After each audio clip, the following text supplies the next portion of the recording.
What's up, guys? My name is Jason, and here is my second installment of How to Not Suck at Battlefield 4. These tips and tricks are pretty obvious, but it is just a quick reminder to those who kind of forget, and this will raise your KD, which is important to those, even though it's not the most important stat, it's a very important stat because you want to be living a lot so you can help your team, but don't KD whore. There's a difference between having a high KD and being a KD whore. So the first tip I can definitely give to any player is do not sprint around corners. The time that it takes to sprint, stop sprinting, put your gun up to sights or hipfire takes about half of a second, and then half a second with such low time to kill guns such as the FAMAS, the AK, the just basically every fast firing carbine like the Ace and stuff like that, if you know 23, 52, all that. That half second will be the difference between life and death and getting a shot off or not. So definitely do not sprint around corners. The next thing that will probably get you killed is reloading too often. A lot of times you'll reload right after a firefight. You'll have like half a mag and there's enemies there but you don't see because they're using suppressors or you don't hear them or whatever. They sneak up on you and you can switch to your pistol, but you're at a clear disadvantage because one, switching to the pistol is not as quick as you would think or as I would like. And another thing is you're reloading, so you're caught with your hands in your pants essentially. So yeah, so reloading too often is not good. On the same token, take the time to reload because if you know you're in a clear and you're down to half mag or you use five, you only use 5 of your bullets, so you have like 26 bullets in a magazine or whatever. You gotta take the time to reload if you know you're in cover, if you know you have teammates backing you up. People will say like I did the thing where like if I have like the M416 for example, I have 30 bullets in my mag, I'll reload to get the 31 and people were like, oh, you know, it doesn't really matter that it's only one bullet, but you can't look at it as just one bullet.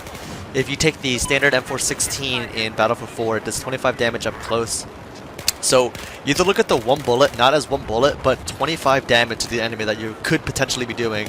And if you get a headshot, that's 50 damage because of the 2.0 multiplier. So you can't look at one bullet as one bullet. You got to look at it as a damage model. So you're doing minimum of 18 damage at range if you hit them in the torso, and a little bit less, like probably like 17 or like 15 if you hit them in the leg at distance. But that 17 damage to 50 damage is very crucial when playing, especially if you want to play a little bit more competitively, like pub matches and stuff like that. Yeah, you have to look at the damage model and look at it as the actual damage multiplier, not so much the bullet. Another thing I see too much, and everybody is fall victim to this, is nade spamming. Everybody's carrying, you know, the V40 minis, the smoke nades, the RGO impacts, and they feel like if you throw a nade, you just have to throw the rest out. No, you have those nades until you die.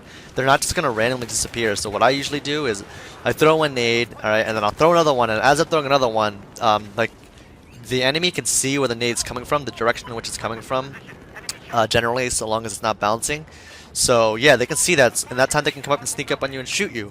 Just throw one, get out of dodge, throw another one, you know, throw one when you need to cover and stuff like that. Don't spam them all at once because you can't throw grenades in quick succession like you can in like Call of Duty. What I like about Call of Duty is that you can throw nades in quick succession, which is sometimes what you need. But in this game, there's a delay between when you could throw one nade and then your second nade. Also, going back to the reload thing, I'm sorry I'm all over the place, but sometimes the actual reload animation doesn't always match up with the actual reloading mechanics. So like if you reload like a rocket launcher, like an RPG, it'll reload, like the animation will keep on going as you already have the missile in it. So you just simply switch out.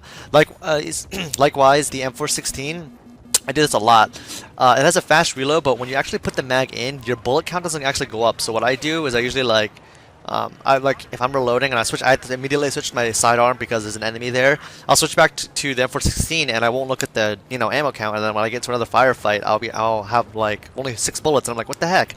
It's because the animation is like a second too fast for the actual reloading mechanic to take place. Everybody complains about Battlefield 4 spawns, but if you see warning on your squad mate as you're spawning, simply don't spawn, or spawn if you're on like VoIP or whatever, and they can tell you that, no, I'm safe now, I killed the enemy, or I need med packs. Don't spawn on flags without checking it out first. You can zoom in and out when you're spawning to look at the minimap, get a better view of everything, see any Doritos or anything like that, so don't spawn blindly. Another tip I can teach you, or that can help you greatly, is using the pickup weapons. The pickup weapons are extremely good. The like even the rocket launchers, the HGM or whatever, that's a lock-on missile. It basically OHKOs anything, you know, like choppers and stuff. The dumbfire missile does like 50 damage to the back of an LAV. The grenade launcher, the M32, is a beast at close quarters. The USAS is amazing, and the USAS, by the way, you can refill with ammo boxes, but everything else you can't. The one-hit KO snipers, like the 50 cal or whatever, that's a beast of a sniper. It has such good range, it has good damage, and the other bullet, the AMR, it's a one-hit KO to anywhere. So use those. Learn how to use those, because one of those if like usually when I get those, I can get like maybe like if I'm on a good run, maybe like 10 kills with the sniper, which is pretty good considering that you're not wasting any of your bullets and you can hang back a little bit, and it's one kill at any range anywhere. So yeah, learn these to pick up weapons. Don't just, you know, waddle on past them if no one's picking up. Take advantage of those. Those are assets. It's just like having a really good chopper pilot will aid your team. Likewise, having a really good sniper with the one-hit KO sniper is going to be amazing for you.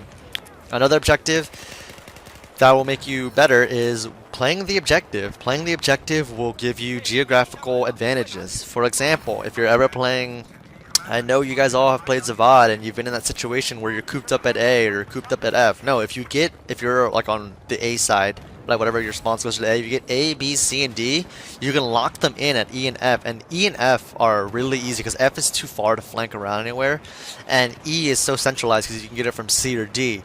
And likewise, if you're on the F side, you get F, E, and C, or F, E, and D, and you're fighting for C. C is very hard to recapture because of so many lines of sight. So like you want to get specific objectives, and you want to hold more objectives because they'll burn more flags, less spawn points, less camping, all of that. Another thing is don't repair vehicles when you're being shot at or until you clear out everybody, because if you're outside your vehicle repairing, and even if you're on the other side, so say I'm repairing the left side of a tank and someone on the right side is shooting a small or whatever and they destroy it, it'll kill you too. There's no point in salvaging those vehicles if you're just going to end up dying. You might as well just stay in the vehicles, go down with it, or you could just get out as infantry and start rolling bases. Another thing with vehicles is as soon as you spawn, it doesn't matter if it's a chopper, an attack boat, or a land vehicle such as a tank or an LAV, simply shoot one bullet of your main weapon, your primary weapon, and it'll automatically start reloading it, so you'll get an extra magazine, or so to speak, of you know, weaponry to attack them with. So yeah, those are my quick tips and tricks. Leave a comment below if I've missed anything. I will make another one, and I hope you guys enjoyed the video and the commentary. Thank you for watching. I will see you guys later.